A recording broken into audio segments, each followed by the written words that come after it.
I never asked to be born, but my parents, Wayne and Abigail Billy, made it painfully clear from the start that I wasn't planned. I'm Madison, the second child they didn't want. My older sister, Amber, was the golden child, the one they dreamed of. Growing up in the Billy house was like living in two separate worlds. Amber's world was full of love, attention, and celebration. Mine, a cold, shadowy place filled with indifference and barely concealed resentment.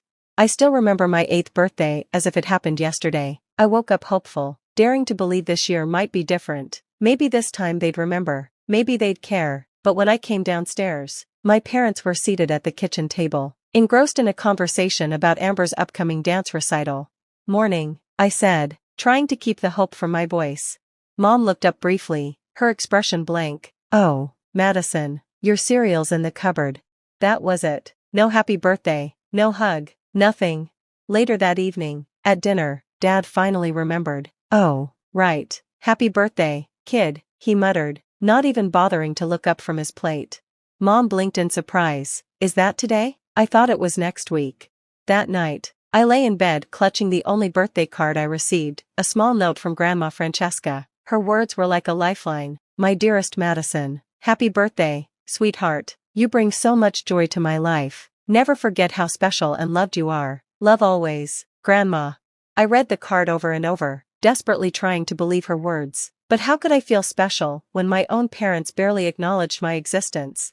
School wasn't much better. Parent-teacher conferences were an endless cycle of disappointment. Other kids' parents showed up, proud and supportive. Mine always had an excuse. "Sorry, Madison," Mom would say, her voice devoid of remorse. "Amber has a dance competition that day. You understand, right?" I'd nod, pretending it didn't hurt, but it always did. The worst moments came late at night when they thought I couldn't hear. Their voices would drift up the stairs, sharp and cruel. "I just don't get it," Dad said one evening. "Amber's so bright and talented. Why can't Madison be more like her?" Mom sighed heavily. "I know. It's like she doesn't even try. Remember how Amber was reading at 4? Madison could barely tie her shoes at that age." Their words carved deep scars into me, each one a reminder that I'd never be good enough. I became quiet and withdrawn, retreating into myself because, really, what was the point of trying?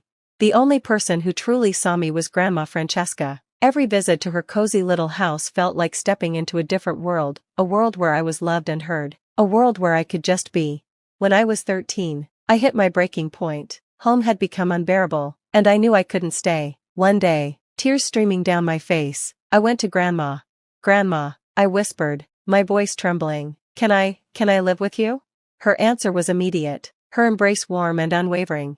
"Oh, sweetheart," she said, pulling me close, "you'll always have a home with me, and one day, everything I have will be yours." I melted into her arms, feeling safe for the first time in years. I didn't care about inheriting anything, I just wanted to feel loved.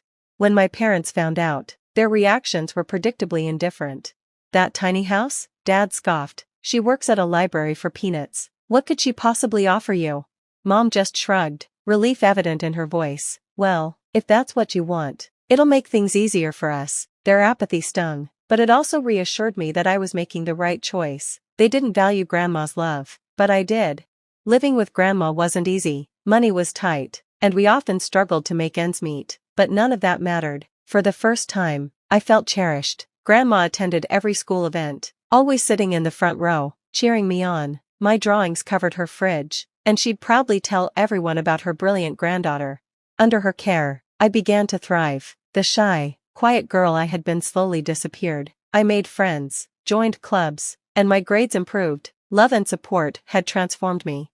Everything seemed to be falling into place, until one crisp autumn afternoon when Grandma came home looking unusually emotional. Her smile was there, but her eyes brimmed with tears. "Madison, sweetheart," she said, her voice trembling, "we need to talk. It's about my sister, Marilyn. She passed away."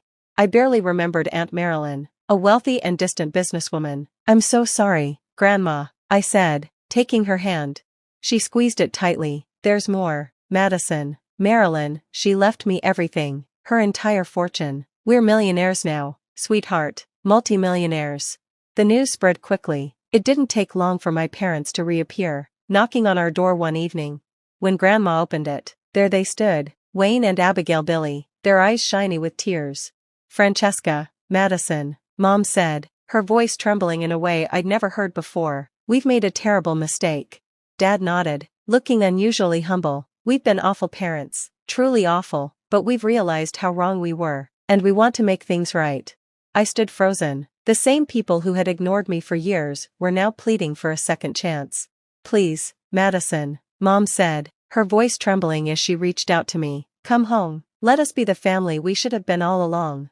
I turned to Grandma, my heart heavy with uncertainty. She gave me a kind, reassuring smile. It's your decision, sweetheart, she said softly. Whatever you choose, I'll support you. After days of agonizing over it, I decided to give them another chance. With Grandma's blessing, I packed my things and returned to the Billy house. At first, it felt like a dream come true. Mom and Dad were attentive and loving, coming to every school event and cheering me on. They gave me thoughtful gifts, not expensive, but ones that showed they were paying attention to what I liked. We even started having family game nights. I'll never forget the first time Dad ruffled my hair after I won at Monopoly, saying, "That's my girl." The warmth that spread through me was indescribable.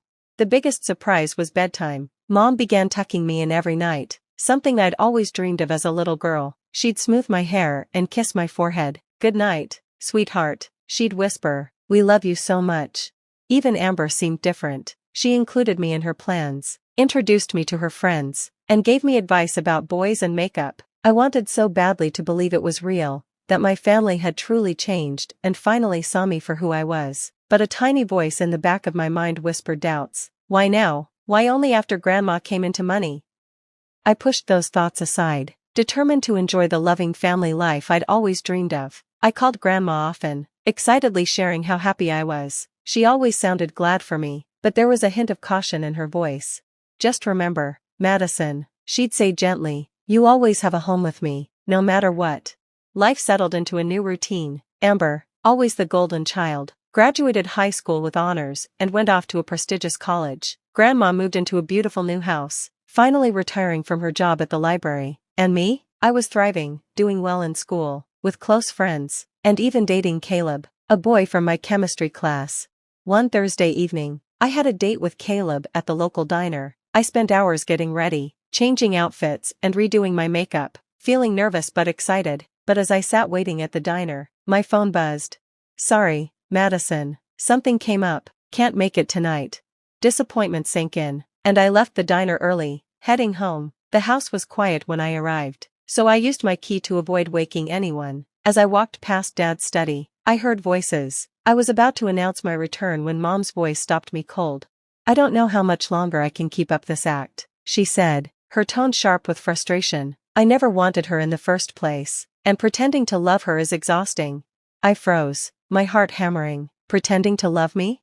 Dad's response turned my stomach. "We just have to be patient. Once Mom passes, all the money will go to Madison. If we play our cards right, we can convince her to share it with us. Just think of the life we could have."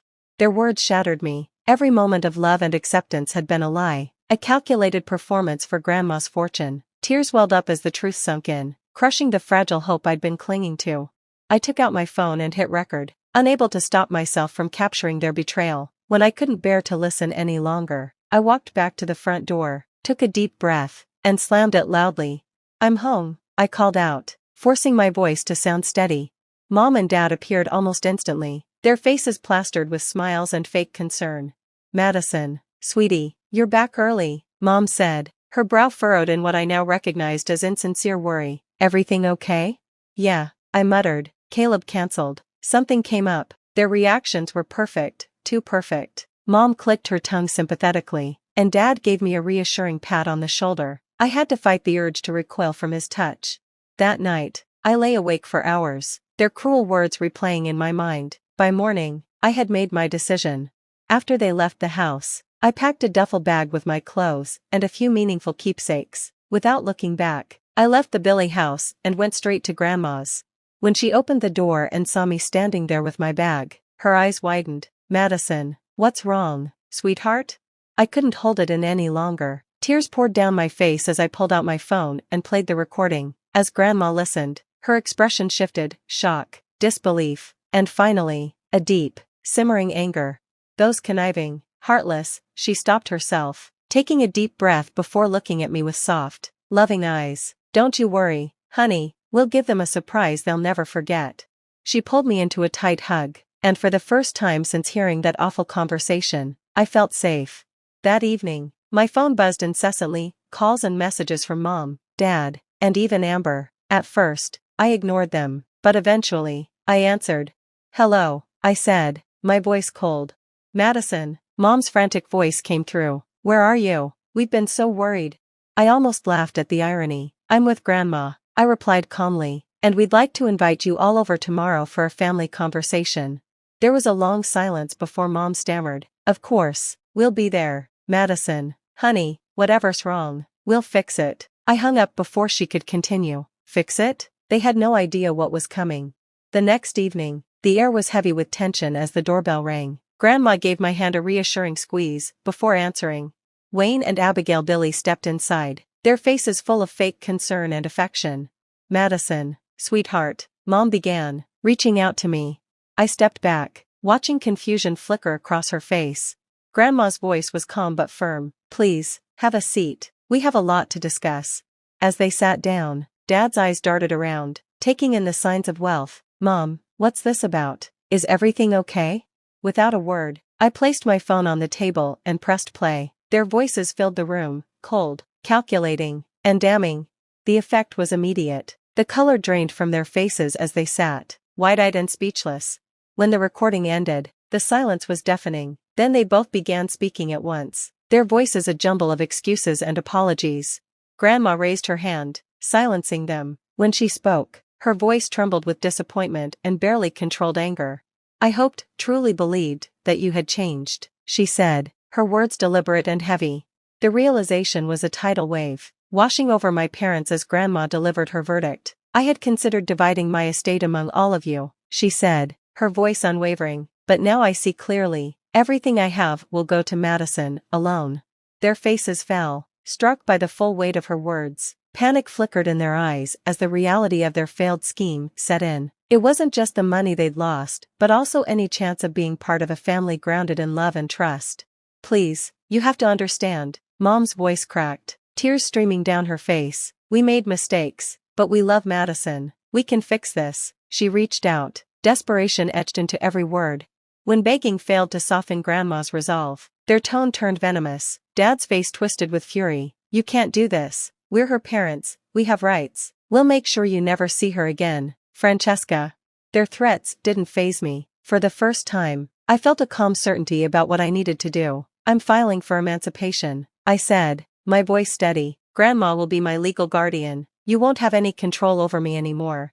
The shock on their faces would have been almost comical if it weren't so tragic. They looked between me and Grandma, realization dawning that their carefully laid plans had not just crumbled, they had completely backfired.